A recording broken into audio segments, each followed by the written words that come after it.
अस्सलाम वालेकुम व्यूअर्स, कैसे हैं आप सब। उम्मीद करता हूं कि खैरियत से होंगे और अपनी अपनी ज़िंदगी में हर लिहाज से खुश होंगे। अल्लाह ताला आपको यूं ही हंसता बसता आबाद रखे और कभी किसी के मोहताज ना करे। मेरे और मेरे घर वालों के लिए भी ज़रूर दुआ कीजिएगा और हमें भी अपनी दुआओं में ज़रूर याद रखिएगा। अगर आपने रिजवान फॉरेस्ट रेंजर की स्टोरी पहले सुनी है मेरे चैनल पर, तो ये उसी के आगे स्टोरीज होने वाली हैं। उसने मेरे साथ और भी काफ़ी सारी स्टोरीज जो हैं वो शेयर की थी, और जो इससे पहले मैंने उसकी स्टोरी सुनाई है उसने अपनी ज़िंदगी का सबसे पहला हुआ वाक़या अपने साथ बताया था, जो कि उसके साथ सबसे पहली ऐसी पैरानॉर्मल एक्टिविटी हुई थी। उसके बाद तो उसके साथ ये सब कुछ मामूल बन चुका था और ये सब चीज़ें वो तकरीबन रोज़ ही देख लिया करता था। तो आज की स्टोरी में उसकी सेंड की गई बाकी स्टोरीज़ पर जो है वो वॉइस ओवर किया गया है। तो अगर आप मेरे चैनल पर न्यू हैं और पहली दफ़ा मेरे चैनल की स्टोरी सुन रहे हैं तो जल्दी से चैनल को सब्सक्राइब कर लें और बेल आइकन को प्रेस कर लें, ताकि आपको मज़ीद ऐसी हॉरर थ्रिलिंग स्टोरी सुनने को मिलती रहें। स्टोरी अच्छी लगे तो स्टोरी को लाइक करें एंड फ्रेंड एंड रिलेटिव्स के साथ ज़्यादा से ज़्यादा शेयर करें।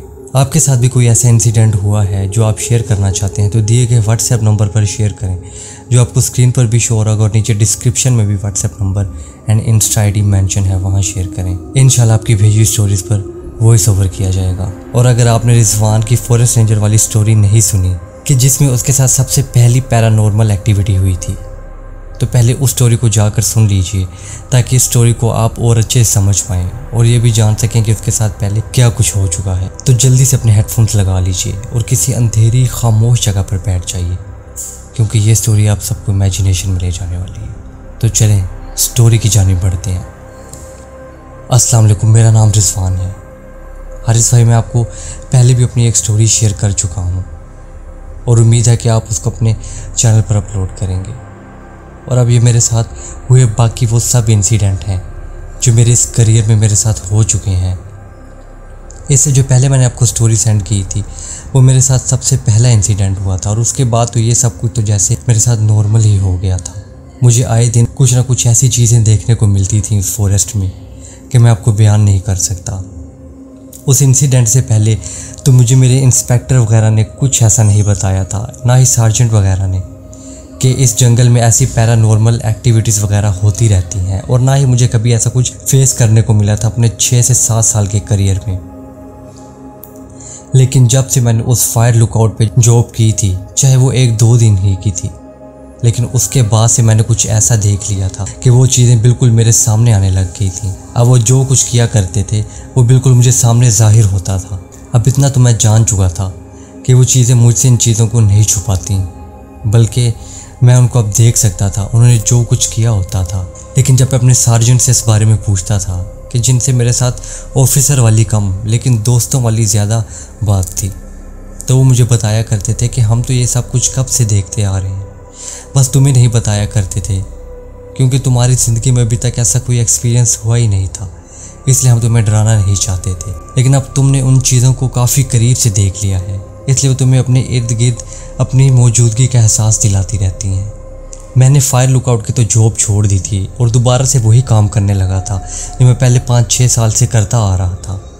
जैसे मैं पहले अपने इंस्पेक्टर और सार्जेंट के साथ घूमता रहता था, सर्च रेस्क्यू ऑपरेशंस वगैरह में, और जंगल के राउंड वगैरह किया करता था।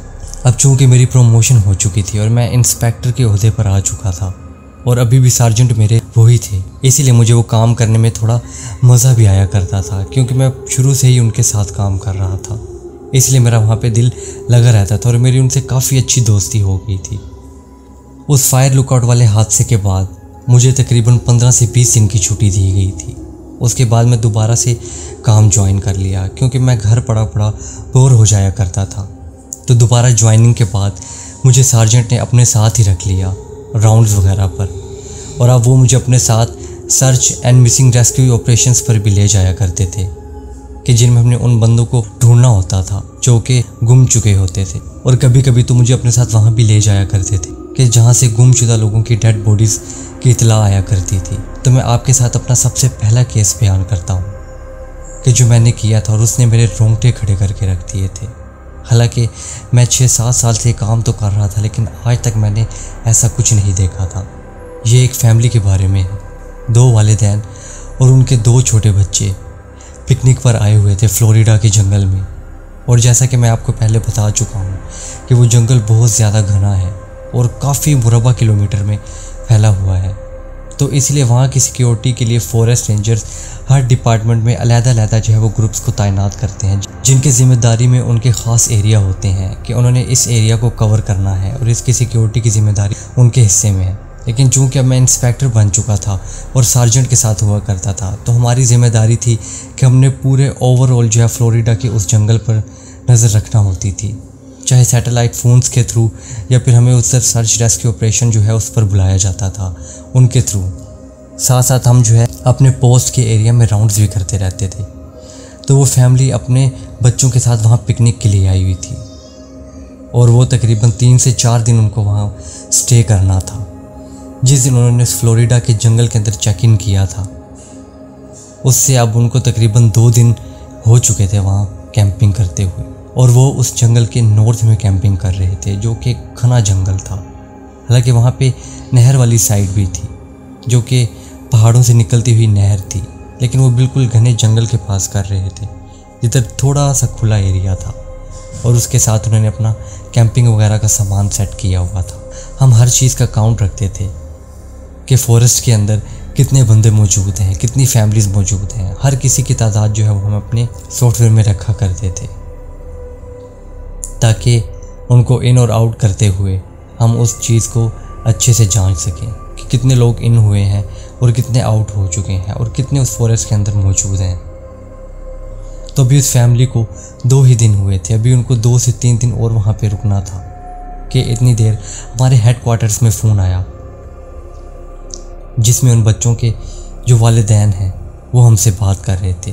बेसिकली उनका वालिद हमसे बात कर रहा था और उनकी मदर जो है वो पीछे काफ़ी परेशानी की हालत में चीख रही थी, और वो कह रहे थे कि हमारा बच्चा तकरीबन 3 से 4 घंटे से लापता है। हमने पहले बेस कैंप में भी कॉल किया लेकिन अभी तक वहाँ से कोई रिस्पॉन्स नहीं मिला, तो हमने डायरेक्ट हेडक्वार्टर्स पर फ़ोन किया है। एक बच्चा जो है वो हमारे साथ है और दूसरे का कोई पता नहीं। वो बस हम अपनी कैंपिंग में मसरूफ़ थे और खाना वगैरह पकाने में मसरूफ़ थे। 2 से 3 मिनट के लिए सिर्फ हमारा ध्यान उस साइड से हटा तो देखते क्या है कि एक बच्चा रोता हुआ हमारे पास आया कि जिसने बताया कि भाई को कोई चीज़ उठाकर ले गई है। हालांकि वो वाली साइट है कि जहाँ पर जानवर वगैरह भी नहीं है, हमने इसीलिए वही साइट सेलेक्ट की थी। तो उसको कौन उठा कर ले जा सकता है। लिहाजा मेरे सार्जेंट ने उस बात का रिस्पॉन्स करते हुए कहा कि आप परेशान ना हो, वो बच्चा खेलता हुआ कहीं इधर उधर निकल गया होगा और जंगल चूँकि बहुत ज़्यादा घना है तो उसको समझ नहीं आ रही होगी कि वापस जो है वो कैसे आना है। वो जंगल के अंदर खो गया होगा, लेकिन आप परेशान ना हो, और ख़ुद आपने जंगल के अंदर नहीं जाना, मुमकिन है कि आप भी जंगल के अंदर जाकर खो जाएं। लिहाजा हमारी सर्च एंड रेस्क्यू टीम जो है वो आप तक पहुंच रही है और उसके बाद तकरीबन घंटे से 1.5 घंटे में मैं भी अपने इंस्पेक्टर के साथ पहुंचूँगा। आप परेशान ना हो। अभी उसने कॉल रखी ही थी कि पीछे से किसी पॉलिटिकल पर्सन की भी कॉल आ गई, क्योंकि वो फैमिली काफ़ी हैवी बैकग्राउंड से ताल्लुक़ रखती थी। तो उन्होंने कहा कि ये जो मर्जी हो, केस जो है वो 2 से 3 घंटे के अंदर सॉल्व होना चाहिए। लिहाजा मुझे और मेरे सार्जेंट को भी वहाँ पर जाना पड़ा। हम 1.5 से 2 घंटे में वहाँ पहुँच गए। तो जाकर देखते हैं कि वहाँ की सर्च एंड रेस्क्यू टीम पहले ही वहाँ मौजूद थी जो उस एरिया की थी। तो सार्जेंट ने और मैंने उनसे जब बात की, वो तकरीबन 15 से 20 बंदे थे। तो वो कहने लगे कि ऑन ग्राउंड तो उसको ढूंढना बहुत मुश्किल हो रहा है। हम तकरीबन 10 किलोमीटर की रेडियस का पूरा इलाका छान चुके हैं और उस बच्चे का कहीं पर कोई नामो निशान नहीं। हालांकि वो छोटा बच्चा 8 साल का था और वो इतनी देर में इतना दूर तो नहीं जा सकता। लिहाजा हमें एरियल व्यू के लिए हेलीकॉप्टर्स वगैरह चाहिए होंगी ताकि हम और अच्छे से इस एरिया को छानबीन कर पाएँ। लिहाजा वो एक पॉलिटिकल पार्टी थी, इसीलिए तकरीबन आधे से पौने घंटे के अंदर जो है वो एरियल व्यू का रेस्क्यू ऑपरेशन भी जो है वो सेट कर लिया गया। 2 से 3 हेलीकॉप्टर और ड्रोन्स वगैरह जो है वो अरेंज कर लिए गए कि जिससे पूरे जंगल को छाना गया, उस एरिया के खासकर। लेकिन उस बच्चे का कहीं पर कोई नामो निशान ना था। एक एक चीज़ को अच्छे से जांच लिया गया। उसके अलावा हमारे पास खोजी कुत्ते वगैरह भी थे। उसको बच्चे के कपड़े स्मेल करवा कर पूरे एरिया में घुमाया गया और उसके बाद वो डॉग एक सीधे रास्ते पर चलने के बाद रुक सा गया कि जैसे वो बच्चा तो यहाँ से बिल्कुल कहीं गायब ही हो गया हो और वहाँ से उसने उसकी स्मेल ही छोड़ दी थी। उसके बाद वो कहीं नहीं जा रहा था, बस वहीं पर रुक कर खड़ा हो गया क्योंकि वो उसको स्मेल वहीं तक आ रही थी उस बच्चे की। उसके आगे वो बिल्कुल नहीं जाता था बल्कि वापस आ जाया करता था। तकरीबन 1 से 2 दिन इसी तरीके शिद्दत से उस बच्चे को ढूंढा गया और सर्च रेस्क्यू ऑपरेशन को पूरी शिद्दत से चलाया गया, लेकिन उस बच्चे का कहीं नामो निशान ना मिला। लिहाजा उसकी फैमिली वहाँ से चली गई और काफ़ी परेशान थे और उसके वालिदैन काफ़ी ज़्यादा रो रहे थे। लिहाजा हमने उनको हौसला दिया कि आप लोग घर जाएं, हमारी सर्च एंड रेस्क्यू टीम काम कर रही है क्योंकि जंगल का एरिया बहुत ज़्यादा बड़ा है, तो हम अपने सर्च एंड रेस्क्यू टीम को 100 किलोमीटर के दायरे में फैला देंगे। हालांकि ये मुमकिन तो नहीं कि वो बच्चा इतना दूर निकला हो, लेकिन फिर भी हम इतने ज़्यादा एरिया में अगर सर्च करेंगे तो हो सकता है उसके मिलने के चांसेस और बढ़ जाएं। लिहाजा आप परेशान ना हों। अब इस बात को तकरीबन 1 से 1.5 माह हो चुका था और वो बच्चा नहीं मिला था। अब हम सब ये समझ चुके थे कि वो बच्चा जो है वो मर चुका है, क्योंकि इतने दिन एक बच्चे का बच्चा रहना तो बिल्कुल नामुमकिन था, वो भी ऐसे जंगल में कि जहाँ पर जंगली जानवर वगैरह मौजूद थे और रात के वक्त काफ़ी ठंड हो जाया करती थी। और 1.5 माह कोई मजाक नहीं, उस बच्चे का ज़िंदा रहना तो अब बिल्कुल मुश्किल ही था और इस चीज़ की तो उम्मीद ख़त्म ही हो चुकी थी कि हम उसको ज़िंदा ढूंढ सकते हैं, लेकिन फिर भी ऑपरेशन को जो है वो जारी रखा गया। बेशक उसकी शिद्दत पहले से काफ़ी कम हो गई थी, लेकिन 2 माह बाद उस ऑपरेशन को बिल्कुल बंद कर दिया गया और उसके घर वालों को बता दिया गया। बेशक ये बहुत मुश्किल काम होता है उनके घर वालों को ऐसी इत्तला देना कि अब जो है वो आपका बच्चा नहीं मिल सकता। आए दिन कोई ना कोई जो है वो इस तरह गुम हो जाया करता था क्योंकि वो जंगल बहुत ज़्यादा घना था। लिहाजा उस बात को 2 माह हो चुके थे और उसके घर वाले भी जो है वो इस बात को तस्लीम कर चुके थे कि उस बच्चे का ज़िंदा बच्चा रहना तो अब नामुमकिन है, लेकिन अभी भी वो फोर्स कर रहे थे कि हो सके तो हम इसकी डेड बॉडी ही ढूंढ कर दे दो ताकि हम उसको बरी कर सकें। लिहाजा हम उस ऑपरेशन को बंद कर चुके थे क्योंकि अब उसकी डेड बॉडी मिलने का भी कोई नामो निशान न था। हम 100 से 150 किलोमीटर के रेडियस के तमाम एरिया को बिल्कुल बारीकी से जान चुके थे और उस बच्चे का कहीं नामो निशान न था। अब उस वाक़े को तकरीबन 3 से 4 माह हो चुके थे कि हमें एक डिपार्टमेंट से कॉल आई जो कि हमारे फॉरेस्ट रेंजर डिपार्टमेंट का एक हिस्सा था और वो तकरीबन यहाँ से 300 किलोमीटर दूर था। तो उन्होंने हमें बताया कि हमें यहाँ पर दरख्त पे एक बच्चे की लाश लटकी हुई नज़र आ रही है। तो हमने सोचा कि आपके डिपार्टमेंट में 4-1 माह पहले एक बच्चा गुम हुआ था, तो आप भी एक दफ़ा आकर देख लें और सार्जेंट का भी यहाँ पर होना बहुत ज़रूरी है ताकि आइडेंटिफाई हो सके कि उसी बच्चे की लाश है या नहीं, क्योंकि उस पीरियड के दरमियान और कोई बच्चा भी लापता ना हुआ था। तो हमें तो लगता है ये वही बच्चे की लाश है। लिहाजा हमें सुनकर तो यकीन ना हो रहा था कि वो बच्चा 300 किलोमीटर भला दूर कैसे जा सकता है। लिहाजा हम 300 किलोमीटर का सफ़र करके उसी नॉर्थ के एरिया में गए, वो भी नॉर्थ की साइड में 300 किलोमीटर दूर था और वो एक ऊंचा जंगल था, मतलब वो घना पहाड़ी वाला जंगल था। अभी हमने टीम की बताई हुई लोकेशन पर जाना था। अभी हम उस लोकेशन पर जा ही रहे थे कि हमें दूर से ऊंचे से एक दरख्त पर एक बच्चे की लाश लटकी हुई पहले ही नज़र आ चुकी थी। जो दरख्त की टहनी थी उसके पेट में से आर पार हुई थी और उसके अलावा उस बच्चे का सर बिल्कुल नीचे हुआ था और वो उसके ऊपर लटका हुआ था। लिहाजा हम जल्दी से वहाँ पहुँचे और वो अगर हमारे ही एरिया का बच्चा था तो मेरी ही टीम को उसको ऊपर से उतारना था। लिहाजा हमारे पास 9 से 10 बंदों की टीम थी और जिस टीम का ये काम था किस तरह की डेड बॉडीज़ वगैरह को मैनेज करना होता था, तो उन 2 बंदों को दरख्त के ऊपर सेफ्टी इक्विपमेंट्स के साथ चढ़ाया गया। तो ऊपर जाकर उन्होंने जो नज़ारा देखा उसके बाद वो तो बिल्कुल जैसे सुन ही हो गए थे।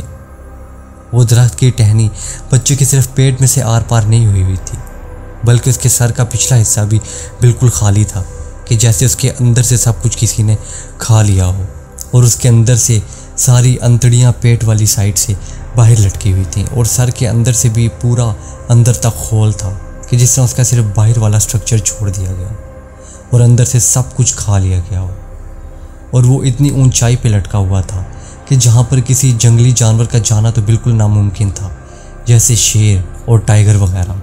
मतलब इस तरह के जानवर कि जो बच्चे को खा सकते थे उनका उतनी ऊंचाई पर जाना तो बिल्कुल नामुमकिन था। तो वो बच्चा वहाँ पहुँचा किस तरह था, ये पहला सवाल मेरे दिमाग में आया। तो जब मैंने अपने सार्जेंट से पूछा तो उन्होंने कहा कि तुम्हें इस बारे में कुछ भी नहीं पूछना और ना ही इस बारे में सोचना है, और ये बात कभी भी यहाँ से बाहर भी नहीं जानी चाहिए। बस जो देख रहे हो उसको अपने दिल में रखो और कभी भी अपने मुंह से इस बारे में कोई बात ना निकालना, क्योंकि इससे तुम्हारी जान भी खतरे में आ सकती है। लिहाजा जो मेरे साथ उस फायर लुकआउट में हो चुका था और अब जो मैं सब कुछ देख रहा था, इतना तो मैं समझ चुका था कि इस जंगल में कुछ ऐसी चीज़ें हैं कि जो इंसानों की बहुत बड़ी दुश्मन है। लेकिन साथ साथ मैं ये भी सोच रहा था कि वो हर किसी के साथ ऐसा क्यों नहीं करते। हालांकि मेरे साथ उन्होंने इसलिए ये सब कुछ किया था क्योंकि मैंने फायर लुकआउट में से उन सबको देख लिया था कि वो जो इंसानों के साथ कर रहे थे। लिहाजा इस बच्चे के साथ ऐसा उन्होंने क्यों किया होगा। हो सकता है कि इस बच्चे ने भी उनकी कोई झलक देख ली होगी कि जिसकी वजह से वो इसको उठा कर ले गए, लेकिन इसके साथ ऐसा हाल क्यों किया ये मैं नहीं जानता। और उस बात को मैं बिल्कुल अपने पेट में दबा कर चुप हो गया, क्योंकि मेरे सार्जेंट ने मुझे इस बात से मना किया था और कहा था कि अगर अपनी जान प्यारी है तो कभी भी इस बारे में कोई बात किसी से भी ना करो। और उस जंगल के सब बंदे ही ऐसे किया करते थे कि जैसे उन्होंने कुछ देखा ही ना हो। और जिन्होंने उस लाश को नीचे उतारा था, वो जब उस लाश को नीचे लेकर आए थे तो उनका पूरा जिस्म कांप रहा था। उन्होंने कहा कि हमने अपनी पूरी हिस्ट्री में ऐसी लाश को कभी हैंड ओवर नहीं किया किसी के। लिहाजा उसकी लाश को अच्छे से स्टिच किया गया ताकि उसके माँ बाप जो है वो शौक ना हो, लेकिन उनको ये ज़रूर बता दिया गया कि किसी जंगली शेर का शिकार हो गया था। लिहाजा उन्होंने पूरी एक्सप्लेनेशन मांगी तो हमने उनको सब कुछ बताया और वो इस बात को मानने पे तैयार ही ना थे कि लाश 300 किलोमीटर दूर से मिल सकती है, लेकिन जैसा था हमने उनको वैसा ही बता दिया और उस लोकेशन की पिक्स वगैरह भी दिखाई। लेकिन ये पिक ना दिखाई कि उस बच्चे की लाश दरख्त से लटकी हुई थी।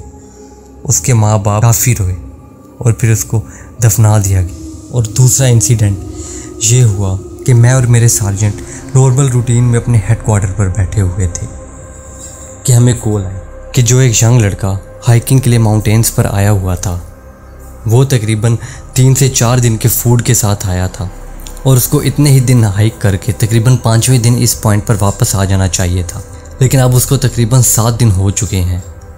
लिहाजा सार्जेंट ने उन लोगों की काफ़ी ज़्यादा बेइज्जती की कि तुम लोगों ने इतने दिनों से इन्फॉर्म क्यों नहीं किया, तुम्हें 5वें दिन ही हमें इन्फॉर्म करना चाहिए था। लिहाजा हमने सर्च एंड रेस्क्यू ऑपरेशन को उस इलाके में भेजा कि जहाँ पे वो बंदा खो गया था, और वो पूरा एरिया सर्च करने के बाद हम इस नतीजे पे पहुँचे कि उस लड़के को तो अब ढूंढना बिल्कुल मुमकिन नहीं। हो सकता है वो किसी पहाड़ी से या लैंडस्लाइडिंग की वजह से नीचे गिर गया होगा। लिहाजा हमने एरियल रेस्क्यू को भी बुलाया, लेकिन उसका कोई नामो निशान ना मिला। उसको 3 से 4 दिन खूब ढूंढा गया, लेकिन उसका कहीं पर कोई नामो निशान ना था और कोई पता ना चला। छोटी सी भी कोई हिंट ना मिली। खोजी कुत्तों को भी बुलाया गया, लेकिन उसका तो कहीं कोई जैसे नामो निशान ही ना था। जिस जगह पर वो गया था उस जगह से ही कुत्ते जो है वो उसकी खुशबू को महसूस नहीं कर पा रहे थे। लिहाजा वो बहुत पेचीदा केस था और 4 दिन heavy rescue and search operation के बाद उस मिशन को भी क्लोज़ कर दिया गया और नया मिशन लॉन्च किया गया कि जिसमें अब उसकी डेड बॉडी को ढूंढना था। ये तो डिक्लेयर कर लिया गया था कि वो बंदा किसी भी हाल में अब जिंदा नहीं बचा होगा। उसके बाद एक सर्च एंड रेस्क्यू ऑपरेशन को चलाया गया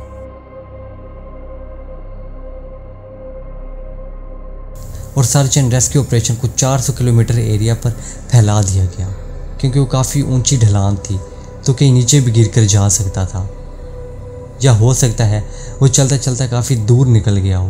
हालांकि हमारे साथ पहले ऐसे इंसिडेंट हो चुके थे कि छोटे छोटे बच्चे भी 3-3, 250-250 किलोमीटर के फासले पर मिला करते थे। तो इसलिए हमने अपने सर्च एंड रेस्क्यू ऑपरेशन का जो है वो रेडियस बढ़ा दिया था और 400 किलोमीटर पर उसको मुहित कर दिया था और उसको अच्छे से ढूंढा गया और ये कतई ना सोचा गया था कि वो बंदा हमें ज़िंदा मिलेगा।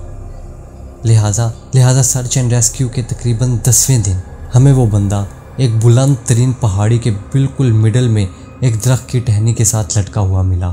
वो अपनी शर्ट के सहारे उस टहनी के साथ लटका हुआ था और ऐसे लग रहा था कि जैसे वो मर चुका है, क्योंकि उसकी बॉडी बिल्कुल ढीली थी और उसका सर भी नीचे की तरफ झुका हुआ था। तो हम तो समझ रहे थे कि वो अब नहीं ज़िंदा और वो मर चुका है। लेकिन जैसे ही हमने वहाँ से उसको रेस्क्यू किया हेलीकॉप्टर की मदद से और उसकी बॉडी को ऊपर हेलीकॉप्टर में लाया गया और देन उसको उस पहाड़ पर नीचे उतारा गया, तो पता चला कि उसकी हार्ट बीट अभी भी काम कर रही है। लिहाजा जल्दी से उसको डॉक्टर्स की टीम के थ्रू मेडिकेशन प्रोवाइड की गई और तकरीबन उसको आधा घंटा वहीं पर हेलीकॉप्टर के अंदर रखा गया ताकि उसको एक दफ़ा होश आ जाए, तो उसके बाद उसको हॉस्पिटल में शिफ्ट कर दिया जाएगा, वो भी हेलीकॉप्टर के थ्रू। लिहाजा जैसे उस बंदे को होश आया तो वो कहने लगा, मुझे पानी दो, मुझे पानी दो। हमने उसको जल्दी से पानी पिलाया, तो अब वो कहने लगा कि मुझे जल्दी से खाना दो। तो हमने कहा कि तुम्हें खाना वगैरह सब कुछ देंगे, बस जल्दी से तुम्हें हॉस्पिटल एडमिट कर दें, इधर से हॉस्पिटल शिफ्ट कर दें जो कि ज़्यादा दूर है, लेकिन हेलीकॉप्टर पे वो सफ़र तकरीबन 10 से 15 मिनट का है, तो तुम परेशान ना हो। तो उसने आगे से कहा कि मुझे हेलीकॉप्टर की कोई ज़रूरत नहीं, ना ही मुझे मेडिकेशन की कोई ज़रूरत है, मैं तो बस नीचे गिरने की वजह से बेहोश हो गया था। तो हमने उनसे पूछा कि तुम तकरीबन 9-10 दिन से सिर्फ 4 दिन के खाने के साथ और बग़ैर पानी के इतने दूर तक कैसे निकल आए। तो उसने कहा कि जब मैं अपनी हाइकिंग ख़त्म कर चुका था और मेरा चौथा दिन था और उसके बाद मुझे बस उस फॉरेस्ट से बाहर निकलना था कि अचानक से मेरी आंखों के सामने अंधेरा आ गया और उसके बाद मुझे ऐसे फील हुआ कि मैं किसी चीज़ की कमर पे हूँ और वो चीज़ ऊंची ऊंची दरख्तों से छलांगे लगाती हुई कभी एक दरख्त से दूसरे पे और कभी दूसरे से तीसरे पर और इतनी स्पीड में कि मुझे इधर उधर का सब कुछ धुंधला नज़र आ रहा था। मैं उसकी कमर पर किसी छोटे से चूजे की तरह बैठा हुआ था और वो काफ़ी बड़ी चीज़ थी और मैंने उसके बालों को पकड़ा हुआ था और वो कभी इधर से उधर और कभी उधर से उधर जाए जा रही थी। उसके बाद मुझे कुछ होश नहीं कि मैं यहाँ पर कैसे पहुँचा। तो हमने उसको बताया कि आज तुम्हें 5वां दिन नहीं बल्कि आज तुम्हें इस फॉरेस्ट में 10वां दिन हो चुका है। तो वो तो ये बात मान ही नहीं रहा था। उसने कहा कि आज तो मेरा 5वां दिन ही है, मुझे वो चीज़ आज ही उठा कर लाई है और आज ही मेरी आंख खुल गई है। लिहाजा हम समझ चुके थे कि वो पिछले 5 दिनों से बेहोशी की हालत में था और जब उसको ये बताया गया कि वो अपनी डेस्टिनेशन से 400 किलोमीटर दूर आ चुका है, तो ये सब सुनकर वो कह रहा था कि ये सब कुछ क्या हो रहा है, मैं ये बात नहीं मान सकता, ये बात तो मेरी समझ से बिल्कुल ऊपर है, या तो तुम लोग मेंटल हो या मुझे मेंटल करना चाह रहे हो। लिहाजा हमने उसको कहा कि ऐसी कोई बात नहीं, तुम खुद यहाँ पर पहुँचे होगे, लेकिन अभी जो तुम्हारी तबीयत ख़राब होने की वजह से तुम्हें कुछ ऐसा याद नहीं आ रहा। लेकिन वो हमारी बात मान ही नहीं रहा था। मानता भी कैसे, क्योंकि जो वो कह रहा था वो सच था। उसे वाकई में वहाँ पर कोई चीज़ लाई थी और उसकी शक्ल से भी ऐसा ना लग रहा था कि उसने 5 दिन से कुछ ना खाया। लिहाजा मालूम तो ये हो रहा था कि उसको जो चीज़ भी वहाँ पर उठा कर लाई थी, उसने उसके 5 दिन में उसके साथ जो भी हुआ है उसकी सारी मेमोरी हटा दी होगी। इसलिए उस शख्स को कुछ भी याद नहीं, उसको बस ये याद है कि उस चीज़ ने उसको वहाँ से उठाया था, लेकिन उसको इतना भी याद नहीं कि उसकी शक्ल कैसी। बस उसको ये याद है कि वो चीज़ काफ़ी बड़ी सी थी और वो बिल्कुल सफ़ेद बालों वाली थी और उसने उसके बालों को पकड़ा हुआ था पीछे और उसने उसको अपने पीछे किसी बड़े से बैग में डाला हुआ था और उछलती उछलती दरख्तों पर एक दरख्त से दूसरे दरख्त पर जा रहा था वो। लिहाजा उसको जल्दी से हॉस्पिटल में शिफ्ट कर दिया गया। लेकिन वो एंड तक बस यही कहता जा रहा था कि तुम सब मेरे साथ झूठ बोल रहे हो, हालांकि ऐसा कुछ हुआ नहीं है। तुम बस मुझे ये साबित करना चाह रहे हो कि मैं पागल हूँ, जो कि मैं हूँ नहीं। पागल तो तुम सब हो।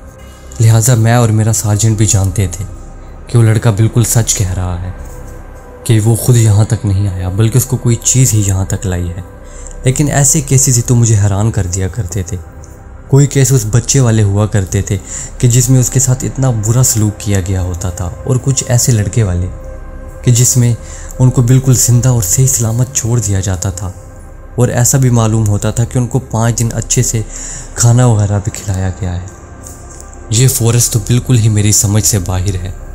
कहीं पे कुछ लोग इंसानों को पका रहे होते हैं, अजीब व गरीब शक्ल वाले, जो कि मैं आपको अपनी फॉरेस्ट रेंजर और फायर लुकआउट वाली स्टोरी में बता चुका हूँ। तो व्यूअर्स, कैसी लगी आपको आज की स्टोरी?